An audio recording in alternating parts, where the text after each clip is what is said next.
ملک شام ابتدا سے ہی اسلام کی تاریخ سے جڑا ہوا ہے اور اس سرزمین پر بہت سے انبیاء اکرام مبعوث ہوئے ہیں۔ یہ بہت سے پیغمبروں کا مسکن رہا، جس کی وجہ سے اسے مقدس سرزمینوں میں سے ایک ہونے کا اعزاز حاصل ہے۔ قرآن و حدیث میں بھی شام کی سرزمین کو اہمیت حاصل ہے، جو ایک لمبے عرصے تک اسلامی خلافت کا مرکز اور مسلم حکومتوں کا ایک اہم حصہ رہا ہے، اور جہاں سے بے شمار علماء، صوفیاء، مجدد اور مجاہد پیدا ہوئے۔ قرب قیامت میں جب امام مہدی علیہ السلام کا ظہور ہوگا تو آخری بڑی جنگ یعنی دجال سے جنگ لڑنے کے لیے حضرت امام مہدی ملک شام میں ہی پڑاؤ ڈالیں گے۔ قیامت کی علامت کبریٰ میں سے ایک بڑی علامت ملک شام سے ہی نمودار ہوگی۔ حدیث مبارکہ کے مطابق ملک شام سے ایک آگ نکلے گی جو پھیلتے پھیلتے پوری دنیا کو اپنے لپیٹ میں لے لے گی۔ امام مہدی کے ساتھ لڑنے والا پہلا لشکر بھی ملک شام سے ہی نکلے گا، جسے لشکر سفیانی کہا جاتا ہے۔ احادیث میں یہ بھی ملتا ہے کہ قیامت تک ایک گروہ ہمیشہ حق پر قائم رہے گی اور وہ اللہ کی راہ میں جہاد کرتے رہیں گے۔ ان کا نقصان پہنچانے والے ان کا کچھ نہ بگاڑ سکیں گے، اور یہ لشکر بھی ملک شام میں ہی ہوگا۔ غرض یہ کہ شام کو ہر اعتبار سے اہمیت حاصل ہے، جس کا آخری زمانے کی جنگوں میں ایک اہم کردار ہوگا۔ لیکن واضح رہے کہ رسول اللہ صلی اللہ علیہ وسلم نے جس شام کا ذکر کیا ہے، اس میں موجودہ شام کے ساتھ فلسطین، اردن اور لبنان بھی شامل ہے۔ آج اگر اس علاقے پر نظر ڈالیں تو ہمیں نبی صلی اللہ علیہ وسلم کی پیشن گوئیاں اور آنے والے فتنوں کے زمانے کی واضح تصویر نظر آتی ہے، کیونکہ شام سمیت لبنان اور فلسطین شدید خانہ جنگی سے دوچار ہے۔ شام ٹکڑوں میں بٹ چکا ہے، اور شام کے اس سول وار میں 2011 سے اب تک 3 لاکھ سے زائد مسلمانوں کی موت ہو چکی ہے۔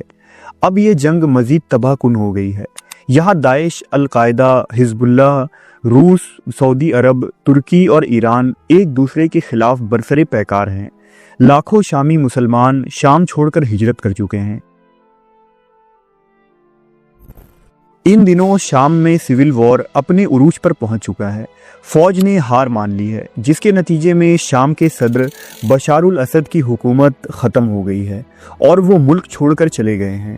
باغیوں کی قیادت کرنے والی تنظیم حیات تحریر الشام نے اعلان کیا ہے کہ صدر بشار الاسد ملک سے فرار ہیں اور انہوں نے دمشق کا کنٹرول سنبھال لیا ہے۔ تنظیم کا دعویٰ ہے کہ اسد کے فرار ہونے کے بعد پورا شام آزاد ہو چکا ہے۔ باغی گروپ کے رہنماؤں نے ملک کے سرکاری ٹی وی چینل اور ریڈیو پر بھی اعلان کیا کہ شام میں اسد حکومت کا خاتمہ ہو گیا ہے اور سیاسی قیدیوں کو رہا کر دیا گیا ہے۔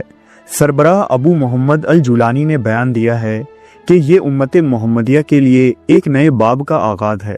شامی جنگجوؤں نے شہر حمص پر بھی مکمل کنٹرول لے لیا ہے، جہاں سینٹرل جیل پر قبضہ کر کے 3500 قیدیوں کو آزاد کر دیا گیا ہے۔ ملک بھر سے بشار الاسد کے پوسٹرز پھاڑ دیے گئے اور ان کے والد کا مجسمہ بھی گرا دیا گیا ہے۔ شام کے اس خانہ جنگی میں 2 قوتیں آمنے سامنے تھی، ایک سیرین نیشنل آرمی اور دوسرا گروپ HTS یعنی حیات تحریر الشام ہے۔ HTS ایک ملیٹنٹ گروپ ہے جو پچھلے کئی سالوں سے شام میں بشار حکومت کے خلاف سرگرم تھی اور جس کا مقصد اپنے طرز کی اسلامی خلافت کو قائم کرنا تھا۔ HTS نے النصرہ فرنٹ اور داعش کے ساتھ بھی مل کر 2015 اور 16 میں کئی جنگیں لڑی تھیں۔ سال 2017 کے بعد سے HTS شام میں طاقتور ہو گئی اور ادلب شہر میں اپنی حکومت قائم کر لی تھی۔ گزشتہ دنوں میں HTS نے بشار فوج پر پے در پے حملے کیے اور انہیں ہتھیار ڈالنے پر مجبور کر دیا۔ مجبوراً صدر بشار الاسد کو سیریا چھوڑ کر فرار ہونا پڑا۔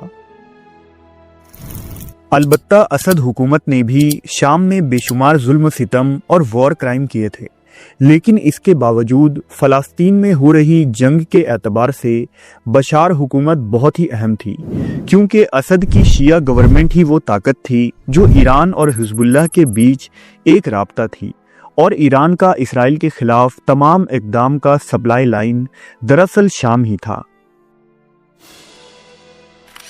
اسد حکومت کے خاتمے کے فوراً بعد ایک بہت بڑی سائمبولک چینجنگ یہ دیکھی گئی کہ قطر کے شامی ایمبیسی میں ملک شام کے جھنڈے کو تبدیل کر دیا گیا ہے۔ بشار الاسد کی حکومت میں سیریا کے آفیشیل جھنڈے میں 3 رنگ ہوا کرتے تھے۔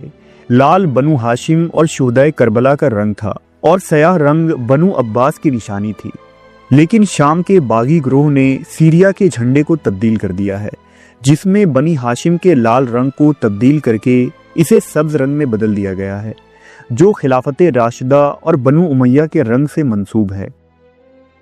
اس تبدیلی سے نئی شامی حکومت نے واضح اعلان کیا کہ نئی حکومت خالص سنی مکتب فکر کو ریپریزنٹ کر رہا ہے، جبکہ یہ گورنمنٹ شیعہ فکر کی شدید مخالف ہے۔ آج عرب ممالک کو یہ چاہیے تھا کہ جب اسرائیل غزہ میں مسلمانوں پر ظلم و ستم کر رہا ہے، اس وقت مسلمانوں کو اپنی آپسی اختلافات کو بھلا کر اسرائیل پر حملہ کرنا چاہیے، مگر HTS نامی یہ تنظیم جو خارجیوں جیسی فکر اور عقائد رکھتی ہے، ترکی، امریکہ اور اسرائیل جیسے ممالک کے سپورٹ سے شام کے ٹکڑے کر رہا ہے، اور یہاں ایسی حکومت قائم ہوئی ہے جو اسرائیل کے لیے وفادار اور شیعہ مسلمانوں کے خون کا پیاسا ہے، جبکہ خود اسرائیل شام کے ایک بڑے حصے پر بہت جلد قبضہ کرنے والا ہے، کیونکہ فرات سے نیل تک یعنی گریٹر اسرائیل کے اس خواب میں شام بھی شامل ہے۔ اس لیے اسد حکومت کے خاتمے پر شاید آج اگر کوئی ملک سب سے زیادہ خوش ہے تو وہ امریکہ اور اسرائیل ہے۔ حالات بتا رہے ہیں کہ اسرائیل کی یہ سازش صرف شام تک ہی محدود نہیں رہے گی، بلکہ بہت ہی جلد لبنان، اردن اور عراق بھی اس جنگ کے لپیٹے میں ہوگا۔ کیا شام میں ہو رہی یہ خانہ جنگی اور مختلف ممالک کا حملہ وہی آگ تو نہیں جس کے متعلق نبی کریم صلی اللہ علیہ وسلم نے ارشاد فرمایا تھا کہ قرب قیامت میں شام سے ایک ایسی آگ نمودار ہوگی جو رفتہ رفتہ پوری دنیا میں پھیل جائے گی۔ فلسطین کا اسرائیل پر حملہ اور اس کے بعد اسرائیل کا پلٹ وار کرنا شاید اسی سلسلے کی ایک کڑی ہے، جبکہ ایران کا اسرائیل پر ایئر اسٹرائک کے بعد یہ خبریں بھی مل رہی ہیں کہ اسرائیل بہت ہی جلد شام پر ایک زبردست حملہ کرنے جا رہا ہے، کیونکہ شام، لبنان اور ایران نے مل کر اسرائیل پر حملہ کیا تھا۔ اس لیے شام کی حکومت کو گرا کر اس علاقے پر قبضہ کرنا اسرائیل کے اسی بدلے کا حصہ ہے جو گریٹر اسرائیل کے منصوبے کی تکمیل کرتی ہے۔ اگر ایسا ہوا تو شام میں ہو رہی یہ جنگ پوری دنیا میں پھیل جائے گی اور یوں حدیث کی پیشن گوئی سچ ثابت ہوگی۔